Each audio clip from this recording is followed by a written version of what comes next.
Mamosteyê zimanê Fransî bû, lê niha bûye hosteyê kevran. Li bajarê Amedê mamosteyek ji karê xwe teqewît dibe.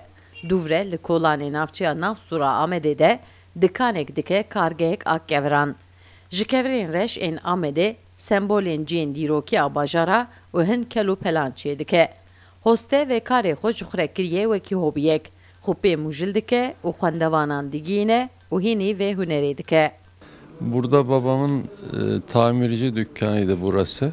O vefat ettikten sonra ben... Ev der dikana bavê me bû. Meraka min ji bo kevran hebû. Di destpêkê da min xwe bi hinek tiştan mijûl kir. Dûra min dît tiştên cuda derdkeve holê, min jî berdewam kir.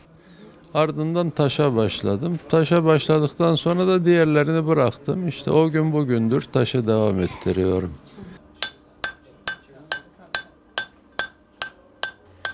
Mamosteyê zimanê Fransî di kargehê de bi sedan şiklên ciyên dîrokî bi bizmar û bi çakûtên xwe çê dike û pêşkêşî welatiyan dike. Lewra kel û pelên ku ji kevra çê dike nafroşe. Bi tenê dixwaze peşengehekê veke. Kendim zevkle yapıyorum. Hem gençlere öğrettim. Ez dibistanê da mamosteyê zimanê Fransî bûm. Niha hunera kevra dikim. Ez vana nafroşim. Dixwazim xwendevanan bigînim û kargehekî fireh vekim. Ve de yetiştirmeye çalışıyorum öğrencilerimi.